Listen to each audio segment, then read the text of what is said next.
Iftikhar, you're one of the journalists Yes. who was actually jailed and jailed for suspicion. And I remember that all of us were walking on the roads and we were protesting, and it took us still a very, very long time to get Almost you out. 8 months. 8 months. And 8 months of being in jail for nothing, for having nothing on your computer. It was just a suspicion, right? It was not only, that was the biggest lesson for the media, the way they take up the stories of the police, story of the intelligencies as the gospel truth. It was the biggest lesson for those media, those crime reporters to at least use their own brains also whenever there is such kind of a situation, when there is such kind of an such kind of an incident. But I'm quite unfortunate that not many lessons have been learned since then even. In my case also, when this raid was going on at my home, it had started quite early at 5 a.m. and it continued till 10 p.m. What year Till was it? Just it was tell in us. 2000, Yes. 2002, 9th of June in 2002, when this raid was going on. They had this raiding party in the early morning. They kept us locked inside my bedroom, me and my wife, and the rest of the house was their own, whatever they were doing. We had no idea what's happening.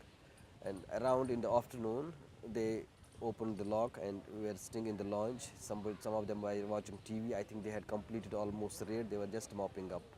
So the TV, first time when I saw this TV, these news anchors, they were flashing news, Farar so hai. that Huh? he has escaped, he is Farar, and Delhi police has kept, he is raiding many places in Delhi to find him.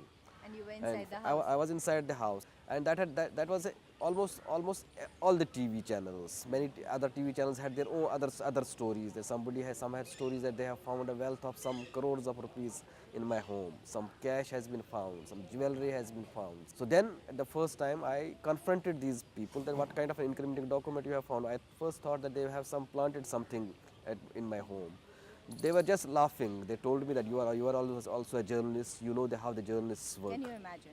Yes, you know how the journalists work. You know and one of them persons who told me quite blankly that you must have done it with so many people during your career.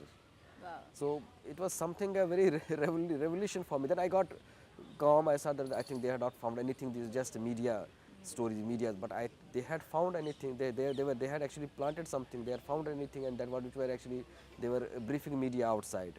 And this is not the only thing. The most vicious thing which happened to me as well, to me, was after when I was in the police lockup, and the first time when I was told when I was brought to the before the judicial magistrate, Yeah. it was that that proceedings just went over by in 2 minutes, not more than 2 minutes. This judge Sangeeta Dingra, she told me, so what you have to say about? I told her that, madam, they are just unnecessarily excited over some kind of a document which is in a public domain. That's all. And I was sent back to the police custody for 4 days or something. The next day, one of the very leading newspapers, Hindustan Times, with a byline of her crime reporter, Neeta Sharma, she had a big story about me that I confessed before the court that I was working for the ISI in Delhi, Can you and believe I was this? being planted by the ISI.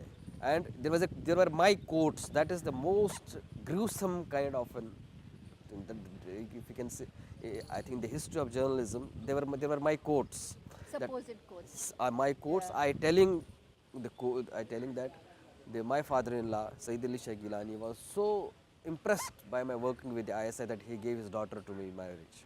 Is this to do with the fact that, when you were arrested, did you think that it's a lot to do with the fact that you were a Kashmiri and that you from Kashmir come under, a different kind of, what should I say, scrutiny?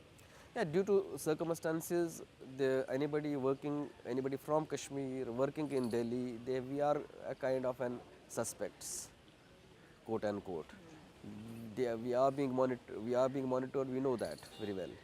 And in my case, there were many things which had got together. I was working for a newspaper which was very anti-establishment newspaper at that, the Kashmir Times. They had a problem with the editor there. They had a problem with the newspaper there, and then they mixed up when they had to they had to they raided the house of my father-in-law in Srinagar, and they thought that they raided the house of all his relatives, and among them that they found that it is an easy catch. Okay, if he can get on me, maybe they maybe use me politically to pressure on my father-in-law for to come to talks or whatever.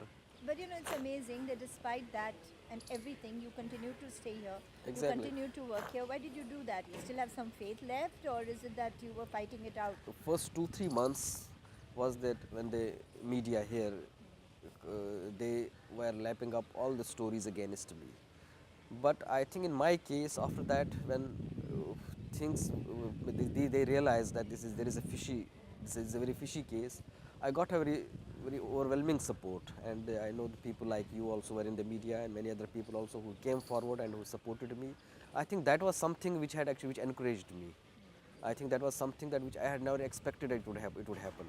I remember the Hindustan Times of the Asian Age, writing those editorials for me. We were there then. Yes, writing editorials for me, and that was something that created that actually overturned the situation in favor of me.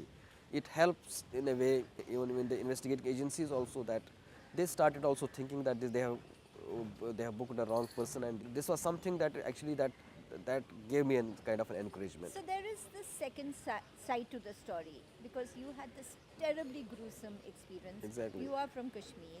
We always hear from our Northeast reporters how difficult they find it over Exactly. here, and also very difficult to work back in the Northeast or back in Kashmir, because you're caught between militants and you're caught between the state. Exactly.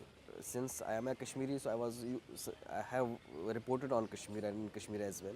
It's extremely difficult. It's extremely difficult in the sense that security agencies, they take it very upfront if you publish stories against them, and it's very difficult. It's very true in that on the other side also, and in Kashmir also there are many newspapers.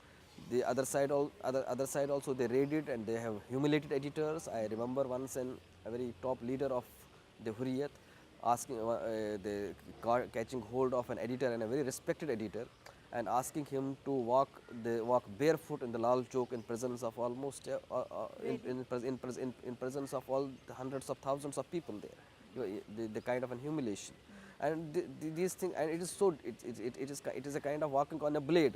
But I will tell you, this the kind of dependence on the newspapers now on the government is something that which has almost taken away the freedom, taken away the kind of the way newspapers should actually report about the people.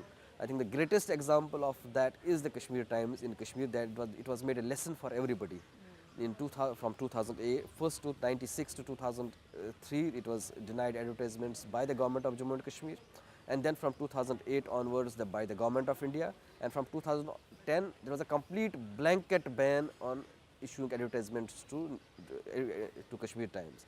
Even the former Home Minister Mr. Chidambaram's time, he sent an advisory to the public sector organizations as well, that not to entertain There you this are. So newspaper. there's not much difference Yes, between they're not much, government's approach, not right? much difference. Yes, exactly. I mean, one is worse than the other. Exactly. That's about it. When he is now very harbinger of the freedom of press or freedom of Yeah. expression. But I remember when I had met him on this issue, and he was quite very straightforward that he will not entertain a newspaper, advertisements to a newspaper which supports the cause of cessionists.